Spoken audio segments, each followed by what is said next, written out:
ግብረ ሰዶማዊነት ይፈቀድልን በብፁዕ ቅዱስ አቡነ ጳውሎስ ጊዜ ተጠይቋል።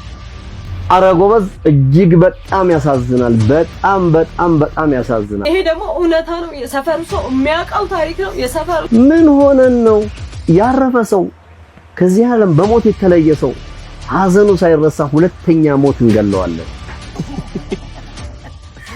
መልኩ እኮ አይደለም የሚሰራው ስራ፣ ድርጊቱ፣ ሁኔታው በሙሉ በጣም ያስጠላል።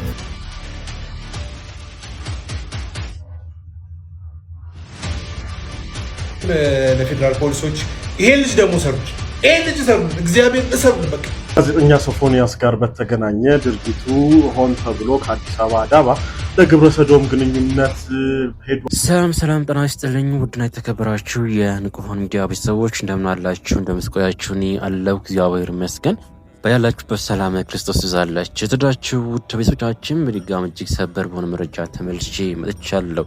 እንግዲህ ሰሞኑን እጅግ አነጋጋሪ የሆነ ጉዳይን አስመልክቶ በዛሬ ቪዲዮ የምንመለከተው ዛሬም ትውልድ እንዲበላሽ ቀን ከሌሊት የሚሰሩ ሰዎች እንዳለው እያየን ያለነው በዚህ ሀገር ላይ እንግዲህ ሰሞኑን በጣም ሲበጣጠሱ የነበሩ ግለሰቦች፣ ቲክቶከሮች መታሰራቸው ነው ሰምተናል እያስባለሁና እነዚህን እያዩ የማይማሩ ግለሰቦች እንዳሉ አሁንም በጣም ብዙ ሰዎችን እያየን እንገኛለን። በይፋ በማን አለብኝነት ነውርን በአደባባይ የሚሰሩ ቲክቶከር አሉ። ለሚመለከተው አካል ማድረስ አለብን ብዬ አስባለሁ። እንደ አንድ ኢትዮጵያዊ እንደዚህ ያለ ነገር እያየን ዝም ማለት የለብንም ብዬ አስባለሁ። መረጃውን አይተን ለሚመለከተው አካል መረጃ ማድረስ አለብን ብዬ አስባለሁ። በተጨማሪ የምናየው እንግዲህ ሰሞኑን የኮሜዲያን አርቲስት ኮሜዲያን ወንደሰን ህልፈትን አስመልክቶ ከተቀበረ በሶስተኛ ቀን እንግዲህ ትልቅ ሀዘን በሀዘን ላይ ሀዘን ተደርቧል ማለት ነው በዛ ቤተሰብ ውስጥ። እንግዲህ በጣም እጅግ የሚያሳዝን ነገር እየሰማን ያለነው እውነት እላቸዋለሁ። የአርቲስቱን ሞት ተጠብቆ ለምን ይህ እንደተደረገ እኔ እንጃ አላቅም። ለማንኛውም የአርቲስቱን ባለቤትና ከነ ልጁ ከቀበሌ መኖሪያ ቤታቸው አስወጥተው ጥለዋቸዋል የሚል መረጃ ወጥቷል። ይህ ድረስ ለኢትዮጵያ ሕዝብ በጣም ያሳዝናል ወጥላቸዋለሁ። መረጃውን ማስደምጣችሁ ይሆናል። ወደዛ ከመሄዳችን በፊት ግን በቅድሚያ ከዚህ ቪዲዮ እንጀምር። ሁላችንም ኢትዮጵያውያን ይሆንን እንዲሁም ውድ ቤተሰቦቼ ኦርቶዶክሳውያን ይህን ነገር ሁላችንም ማውገዝ አለብን። ለዚህ ያለ ነውርን እያየን ምን ማለት የለብንም ብዬ አስባለሁ። ወደ ቪዲዮን እየተከታተሉ ይሄ ልጅ በጣም የሚያስጠላ በጣም የሚቀፍ መልኩ እኮ አይደለም የሚሰራው ስራ፣ ድርጊቱ፣ ሁኔታው በሙሉ በጣም ያስጠላል። ከዛ በላይ ግን ይሄ ልጅ የምታበረታቱት በጣም የምታስጠሉት። ነገ እናንተም ልጆች ትወልዳላችሁ። ልጆቻችሁ ደግሞ እንደዚህ አይነት ሰዎችን እያዩ ያድጋሉ። ከዛ መልካም ልጆችን ታፈራላችሁ። በጣም የሚያሳዝነው ይህን ቪዲዮ የምታዩ በተለይ ልጅ የወለዳችሁ ቤተሰቦች እባካችሁ ልጆቻችሁን ቲክቶክ ላይ እንዲመጡ አታርጉ። በእግዚአብሔር በቃ አታሳያቸው። በጣም ማዝነው ደግሞ በረከት ተስፋዬ 1.5 ሚሊዮን ፎሎወርስ ነበር። ሪፖርቱ ተደርጎ ተዘግቶበታል። ይሄ ልጅ ግን 800,000 ፎሎወርስ አለው። እንደዚህ አይነት ነገር እየሰራ ማንም ሪፖርት አያደርገውም። ጭራሽ ያበረታቱታል። በጣም ነው የሚያሳዝነው። ብችሉ በረከት ተስፋዬን አበረታቱት። 1.5 ሚሊዮን ፎሎወርስ አጥቷል። ይህ ልጅ ቤተክርስቲያን ሲሰራ አብሮኝ ነበር። ሪፖርት እያደረጉበት ነበር። በጣም ትሁት መልካም ቤተክርስቲያን የሚወድ ልጅ ነው። እኔን እስካዩት ድረስ ማለት ነው። ብቻ አበረታቱት። ይህ ልጅ ግን ብችሉ ማለት ነው የሆነ ስብዕና ካላችሁ ለነገ ትውልድ የምትፈሩ ከሆነ ሪፖርት አድርጋችሁ አዘጉበት። ጥሩን ደግሞ ደግፉ። ለራሳችሁ ነገ ልጆች ትወልዳላችሁ፣ ልጆች ታሳድጋላችሁ። እኔ እንጃ ልጄ እኔ መጥፎ እንኳን ብሆን ልጄ ጥሩ ቦታ እንዲወርቅ የምፈልገው። ስለዚህ ልጆቻችሁ ጥሩ ቦታ እንዲወርቅ የምትፈልጉ ሰዎች እባካችሁ ስለምናችሁ በድንግል ማርያም እባካችሁ እንደዚህ አይነት ሰዎች እየቀጣችሁ አስተምሩ። እንደነ በረከት አይነት ሰው ደግሞ አበረታቱ ፕሊስ። ተው እንጂ ተው። ሶሻል ሚዲያ እንዲህ ከሆነ ይቅርብኝ። እኔ በጣም የሚያስጠላው ሶሻል ሚዲያ እውነት። የፌዴራል ፖሊስ ወንጀል ምርመራ ቢሮ እንግዲህ ከልብ እናመሰግናችኋለን። የፌዴራል ፖሊስ ወንጀል ምርመራ ቢሮ እርምጃ ወስዷል። በተለይ በእነዚህ በቲክቶክ እንዲህ ያፈላችሁ እንዲህ ያለባችሁ ነበራችሁ፣ ያረጋጋልን እግዚአብሔር ይስጣቸው። አሁን ደግሞ በነካጃችሁ አሁንም ለፌዴራል ፖሊሶች ይሄ ልጅ ደግሞ ሰሩልን፣ ይሄ ልጅ ሰሩልን፣ እግዚአብሔር እሰሩልን። በቃ እንዴ ዜጋ የሌለበት ሀገር አረጋችሁት። ትውልድ 130 ሚሊዮን ህዝብ እኮ ያለ እኮ አይመስላችሁም? ቲክቶከሮች ባካችሁ አድቡ፣ ተረጋጉ፣ በቃ ተረጋጉ። እንዲህ በቃ ፊን እኮ ነው ያረጋችሁት። አልቻለም እኮ አቃታችሁን እኮ። እግዚአብሔር ይስጣችሁ ፌዴራል ፖሊስ ወንጀል ምርመራ ቢሮ ፌዴራል ፖሊሶች በጣም ነው የምናመሰግናችሁ። አፋጣኝ እርምጃ፣ ተገቢ እርምጃ ነው የወሰዳችሁት። እግዚአብሔር ይስጥልን። እናንተ ዋጠጥ ቁጭ በሉና እስር ቤት ቀጣይ ደግሞ ይሄንን ጅል ውሰዱና ቲክቶከር ጆሲ አሁን እንደተያዘ መረጃዎች ደርሰውናል። እንግዲህ ስነ ስርዓት እንዲኖራችሁን መክረው እንግዲህ ላለመታሰር ነው። እንደዚህ አይነት እርምጃዎች እንዳይወሰዱባችሁ ነው። ህግን ህዝብን ማክበር አለባችሁ። ይሄን መለማመድ አለባችሁ። ሚሊዮነር ፎሎወር ቢከተልክ ምንም ነው ማታመጣው። ከህግ በታች ነው። ያንተ ፎሎወር ከምንም አያስጥልህም። ትዝም አትሎም አንተ ስትታሰርና ፌደራል ፖሊስ ወንጀል ምርመራ ቡድን ቲሞቹን በጠቅላላ ማመስገን ፈልጋለሁ። እንግዲህ ሌሎቻችሁም ደግሞ አደብ ግዙ፣ እስኪ ውሃ ጠጡ። ኦኬ ጋይስ እንዳያችሁት ነው። በተለይ በአሁኑ ሰዓት በቲክቶክ ላይቭ ስትሪም ላይ እየተደረጉ ያሉ ነገሮች በጣም እንጃ በቃ ኢትዮጵያን እንደምንኖረው ነው የምትሉት እውነትላችኋለሁ። እንዳለ የምዕራባዊ ስነ ምግባር እያመጡ ትውልዱን እየበረዙት ነው ያሉት፣ እየበከሉት ነው ያሉት እውነትላችኋለሁ።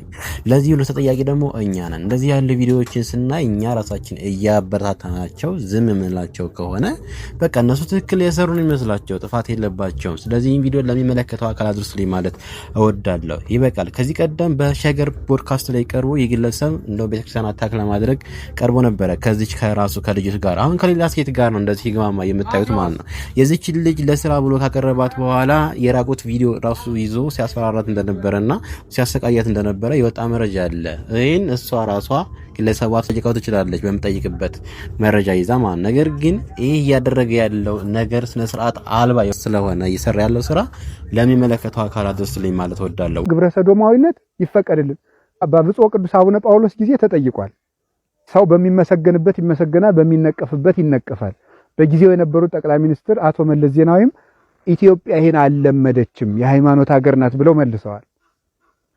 ብፁዕ ቅዱስ አቡነ ጳውሎስም ተከራክረው መልሰዋል። ይሄንን የዚያን ጊዜ ከተጠየቀ የዚያን ጊዜ ጫፍ ደርሶ ነበር፣ ብዙ ሆነው ነበር በሉ። እዚያ ውስጥ 16 ዓመት ወይም 17 ዓመት ሲጨምሩበት የት እንደደረሰ አታውቁም። አሁን ተመሳሳዩ በስቷል። የሚመጣውን ሁሉ ሰው መጠንቀቅ አለብን በእውነቱ ማለት ነው። ተግታችሁ ባይናችሁ ቤተክርስቲያናችን ገዳማችንን መጠበቅ አለብን። ኃጢአት አንድ በራሳችን ሰውነት በስቷል፣ ሁለት እንደ ሀገር በድለናል። የሀገር በደል የሚባለው ይሄ ነው።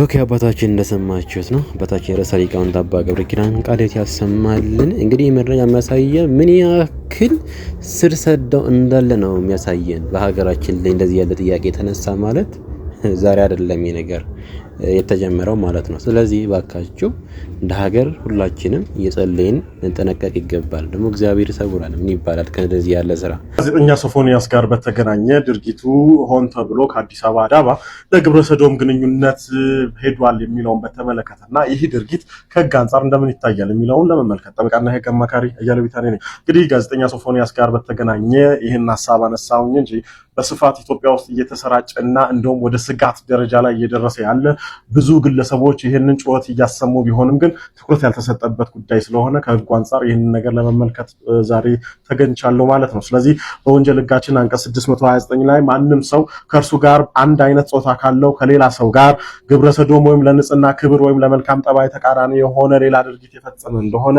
በስርዓት ይቀጣል ይላል ማለት ነው። ስለዚህ እንዲህ አይነት ድርጊት እንደየድርጊቱ አይነትና ሁነት አፈጻጸም እየታየ እስከ 25 ዓመት የሚደርስ ጽኑ እስራት የሚያስቀጣ ተግባር ነው ማለት ነው። ምን የግብረ ሰዶም ግንኙነት ማለት ነው። ስለዚህ ግብረ ሰዶማዊነት በእኛ ሀገር ህግ ወንጀል ነው። እንዲህ አይነት የወንጀል ተግባርን ደግሞ እያየን እየሰማን ዝም ማለት ከዚህ በኋላ ሊበቃ ይገባል ማለት ነው። ስለዚህ በተለይ ታዋቂ ነን የምትሉ ወይም ደግሞ በታዋቂነት ስም እንደዚህ አይነት ተግባር እየፈጸማችሁ ያላችሁት ወይም ደግሞ በገንዘብን ምክንያት በማድረግ ገንዘብን እያሳዩ እያታለሉ በዜጎች ህይወት ላይ ቀልድ የምትቀልዱ ሰዎች ግብረ ሰዶማዊነት በኢትዮጵያ በሀገራችን ላይ ቦታ የሌለው መሆኑን እንድታውቁ ነው። ስለዚህ እንግዲህ ወንድማችን ሶፎንያስ ድርጊቱን ፈጽሟል አልፈጸመም የሚለው ራሱን የቻለ ሌላ መነጋገሪያ የሆነ ተግባር ቢሆንም ማስረጃዎች ራሳቸው እሱ ደረሰብኝ ካለው ሁኔታ አንጻር የወንጀል አቤቱታ አቅርቦ በዚያ የወንጀል አቤቱታ ላይ አይ ድርጊቱን እሱ እንዳለው ሳይሆን ለዚህ ዓላማ መጥቶ ነው ብሎ ያን ድርጊት የፈጸሙ ልጆች ደግሞ ራሳቸውን ሲከላከሉ እውነታው ሊወጣ ይችላል ብለን ተስፋ እናደርጋለን ማለት ነው። ስለዚህ ተደብድብ ያለው ብሎ ክስ ሲመሰርት ይህንን ድርጊት ደግሞ አይ እኛ አልደበደብነውም ወይም ደግሞ የመደብደባችን ምክንያት ይሄ ነው በሚል ነገ ከነገ ወዲያ የምንሰማቸው ነገሮች ያሉ እንደሆነ አብረን የምንመለከት ይሆናል። ነገር ግን ግብረ ሰዶማዊነት ከሃይማኖትም ከባህልም ከሴትም እጅጉን የራቀ ሊወገዝ የሚገባ በወንጀልም ኃላፊነት የሚያስከትል መሆኑን አውቃችሁ በተለይ ወላጆች ልጆቻችን የት እንደሚውሉ ከማን ጋር እንደሚጫወቱ ምን ላይ እንደሚያፈጡ ጠንቅቀን አውቀን ራሳቸውን በስነ ምግባር የታነጹ እንዲሆን ለማድረግ ልንሰራ ይገባል። ኮፒ ሊንክ፣ ሼር፣ ሪፖስት ማድረግን አትርሱ። አመሰግናለሁ። ኦኬ ጋይስ እንደሰማችሁት ነው እንግዲህ በሀገራችን በኢትዮጵያ እንደዚህ ያለ ህግ አለ። እንግዲህ ጋዜጠኛ ሶፎንያስ አስመልክቶ ጠበቃ ያለው እየተናገረ ያለውን ነገር ሰምታችኋል ማለት ነው። እንደዚህ ያለ ድርጊት የወጣ ስነ ስርዓት ይዛችሁ ለኢትዮጵያውያን የማይመጥን ነገር የምታራምዱ ግለሰቦች ካላችሁ አርፋችሁ ከወዲሁ ብትነቀቁ መልካም ነው ብዬ አስባለሁ። አሁን ቀጥታ ወስዳችሁ ወደ ኮሜዲያን አርቲስት ወንደሰን ቤተሰብ ዙሪያ እንሄዳለን። በዛ አካባቢ የተሰማ ያለ መረጃ ነው ትላችኋለሁ። በጣም እጅግ የሚያሳዝን ነገር ነው እየሰማን ያለ ነው። እስኪ መረጃውን ሰምተን እንመለስ። አረ ጎበዝ፣ እጅግ በጣም ያሳዝናል። በጣም ያሳዝናል። ምንድነው እንደዚህ ያጨካከነን? ሌሎች ደርሰውብኛል። እኔ በጣም በቃ ተበድያለሁ። እኔ መናገር አልችልም። ይሄ ደግሞ እውነታ ነው። የሰፈሩ ሰው የሚያውቀው ታሪክ ነው። የሰፈሩ ምን ሆነን ነው ያረፈ ሰው ከዚህ ዓለም በሞት የተለየ ሰው ሀዘኑ ሳይረሳ ሁለተኛ ሞት እንገለዋለን? እጅግ በጣም የሚያሳዝን መረጃን ያመጣውላችሁ። እጅግ በጣም ያሳዝናል፣ ልብ የሚሰብር በእውነት። ሰሞኑን እንደምታውቁት አርቲስት ወንደሰን አውራሪስ በተለያዩ የፊልም ስራዎችና በኮሜዲያንነት የምናውቀው እንዳረፈ ይታወቃል። ሀዘኑ ሳያልቅ በሞተ በሳምንቱ በተቀበረ በ3ኛ ነው 4ኛ ቀን ከቀበሌ ቤት ተባረዋል። የአካባቢ ህብረተሰብ ተሰባስቦ አዋጥቶ ጊዜያዊ የሆነች ጠባብ ቤት ውስጥ አሳርፏቸዋል ለጊዜው። ባለቤቱን ያው እንግዲህ ድምጿን ለቀላችኋለሁ። ስኳር በሽተኛ ነች፣ ስራ የላትም። ህፃኗም እንደምታዩት እሱ አሞላቆ ነው ባልልቸው ባገኘው ለልጁ የምትማርበት ትምህርት ቤት በወር እስከ 2000 ነው የሚከፍል የነበረው። ምንም ነገር የላቸውም። እሱን አጥተዋል። እንግዲህ እዚህ አዲስ አበባ ሆኖ ደግሞ የሚያስተዳድረው እሱ ነበር የሚረዳው ቤተሰቦቹንና ካረፈ በኋላ እንግዲህ እህቱ በቀብሩ በ3ኛው ቀን ከእህቱ ጋር በነበረ ግጭት እንግዲህ እንደተባረሩ ስሰማ ሁለቱንም ወገን አናግሬያለሁ። ሁለተኛው ወገን ግን እንግዲህ እህትየው ጋር ስንሄድ 1 ሰዓት ቆይታ አድርገና 10 ደቂቃ ማውራት አልቻልንም፣ እድል አልሰጠችንም። ግን ከሽማግሌዎች እንደሰማሁት በርካታ ሽማግሌዎች አካባቢ ተላልቅ ሰው ሽማግሌዎች ሃይማኖት አባቶች የተሰብስበው ራሱ እሷ አይሆንም እንዳለች ነው እህትየው የነገሩት። እኔ ግን ራሷን የወጣችው ስላለችኝ እሺ ራሷ ከወጣች እንግዲህ እንድትመለስ በጣም ለማግባባት ሞክረን ነበር። ትናንት ማታ ለቅሶ ልደርስ ሄጄ በጣም ረጅም ሰዓት በፍጹም ሊመለሱ አይችሉም ብላለች እና ሜዳ ላይ ወድቀዋል። እነዚህ እናትና ልጅ ነው ሲሞት እንዴት ሁለተኛ እንገለዋለን? እና ማንንም ይሁን ማንንም ጥፋተኛ እንዴት ይሄ ባህላችን አይደለም ወጋችን አይደለም። ጸብም እኮ ችግርም ቢኖር እኮ ድሮ በአባቶቻችን ጊዜ ሙት ዓመት አውጥተው 40 አውጥተው ወደ ንብረት ክፍፍል እንኳን የሚካሄደው ሊያውም ከቀበሌ ቤት እንዴት እናባራለን? የራሳችን እንኳን ቢሆን እቺን እህታችን ሜዳ ላይ ወድቃለች።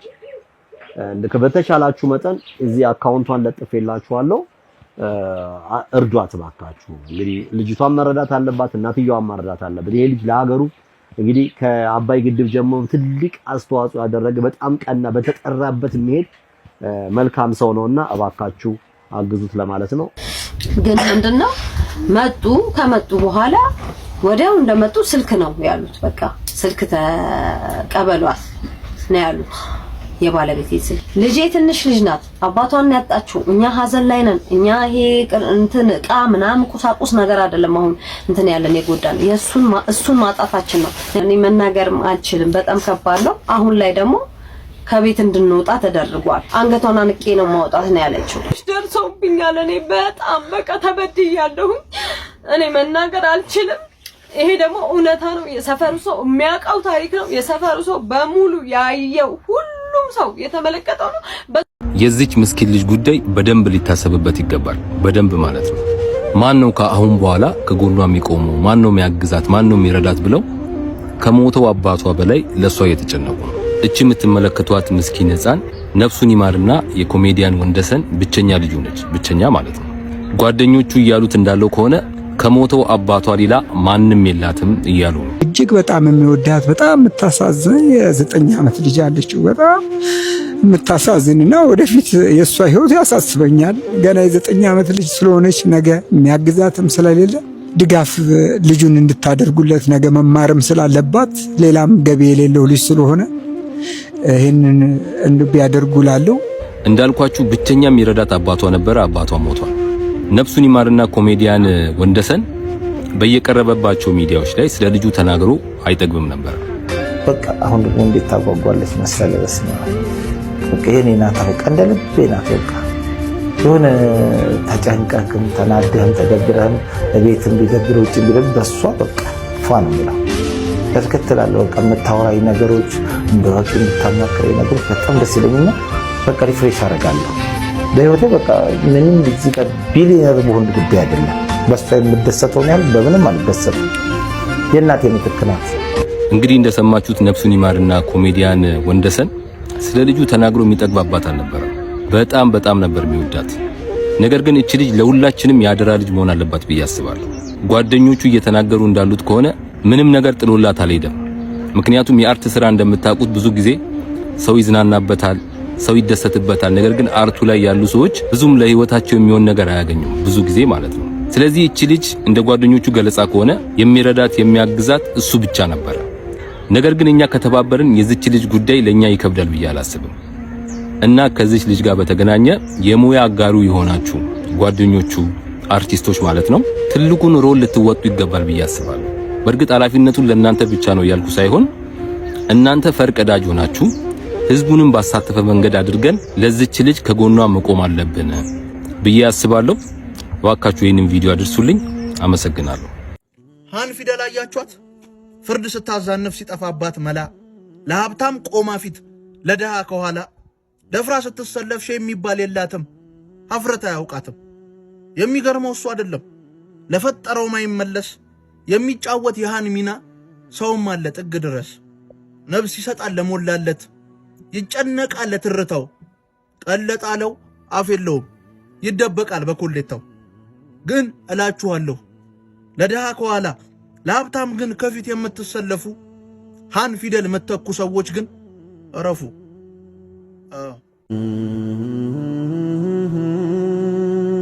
ስርዓት አልባ ሩካቤ የሚባሉ 7 በሩካቤ ወቅት የማይፈጸሙ አስነዋሪ ድርጊቶች ሸር በማድረግ ትውልድን ይታደጉ። አንደኛ፣ በኋላ የሚፈጸሙ ሩካቤን በኋላ በኩል መፈጸም እንስሳትን ከመሆን ባሻገር ለተጣማሪ ክብር ሳይሆን ውርደትና ንቀትን የምንገልጽበት ነው።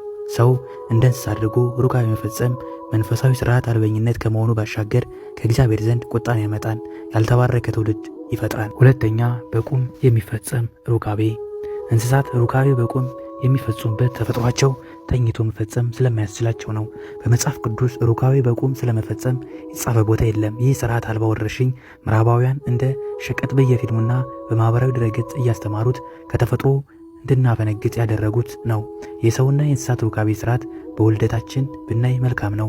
ሰው እንደተወለደ መቆም አይችልም። እንስሳት እንደተወለዱ መተኛት ሳይሆን ከደቂቃዎች በኋላ መቆም ይጀምራሉ። ይህ ተፈጥሯቸው ሩካቤያቸውን ያሳየናል። እንስሳት ሩካቤያቸውን በቁም ስለሆነ ሲወለዱ መቆም ይጀምራሉ። ሰዎች ሩካቤያቸው ተኝተው ስለሆነ ሲወለዱም ወዲያውኑ መቆም ሳይሆን ለወራት ይተኛሉ። ይህም ተፈጥሯዊ ስርዓታቸው ሩካቤያቸውን ያሳየናል ማለት ነው። ስለዚህ ተፈጥሯችን ባልሆነ መንገድ ሩካቤ መፈጸም ትርፉ እርግማንና የራስ ለማድረግ ማሳደድና የእርግማንን ትውልድ መውደር ነው። ስለዚህ ይህን ከማድረግ እንጠንቀቅ።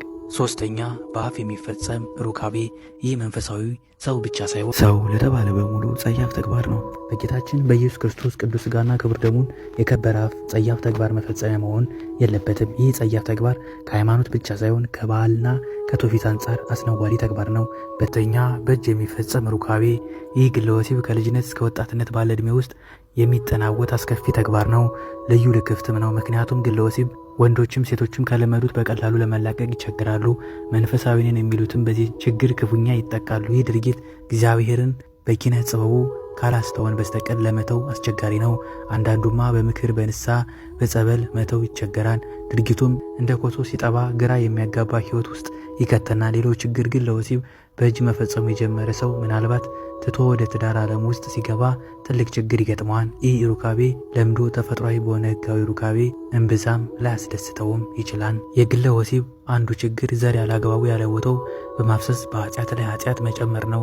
ወዳጄ ስንት ለሀገርና ለወገን ለቤተ ክርስቲያን የሚጠቅሙት ዘሮች ያለ ቦታቸው ወድቀው አንተ ያለ ቦታው የምታፈሰው ዘር ምናልባት መካን ባለትዳሮች ልጆቻቸው እንዲሆኑ የሚመኙት ነው።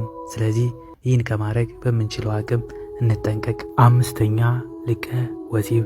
በየትኛው መንገድ ሩካቤያችን መንፈሳዊ ጨዋነት የተላበሰ የተፈጥሯዊ ስርዓታችን ያልጣሰ መሆን አለበት። ልቅ ወሲብ በትዳር ህይወት ለመፈጸም መሞከር የከበረውን የተቀደሰውን ሩካቤ ስጋ መናቅና ማቃለል ነው። ስለዚህ በትዳራችን ልቅ ወሲብ መፈጸም እግዚአብሔርን ብናስቆጣው እግዚአብሔር በቀጥታ ባይቀጣንም በልጅ ሊቀጣን ይችላል። ይህም የልቅ ወሲብ ተግባራችን ውጤታችን የሆኑ ልቅና ልብ አውልቅ እንዲሁም ጤናቸው የተፈጥሯቸው የተዛባ ልጆች ሊሰጠን ይችላል። እርግማን በሚያመጣ ልቅ ወሲብ ተጸንሰው የሚወለዱ ልጆች ደዌ ያዛቸው በሽታ የተጫናቸውና አጋንንት የተጣበባቸው ልጆች ሊሆኑ ይችላሉ። ለራሳችንና ለሚወለዱ ልጆች ስንል ሩካቤ ስጋችን ስርዓት ኖረው ይገባን። በቄስ መምህር ሄኖክ ወልደ ማርያም መጽሐፍ ላይ የተገኘ ተጨማሪ መረጃ ከፈለጋችሁ መጽሐፉን ገዝታችሁ በማንበብ ከዚህ በላይ መማር ትችላላችሁ። ወስብሐት ለእግዚአብሔር ወለወላዲቱ ድንግል ወለመስቀሉ ክቡር። ይቆየን። አሜን።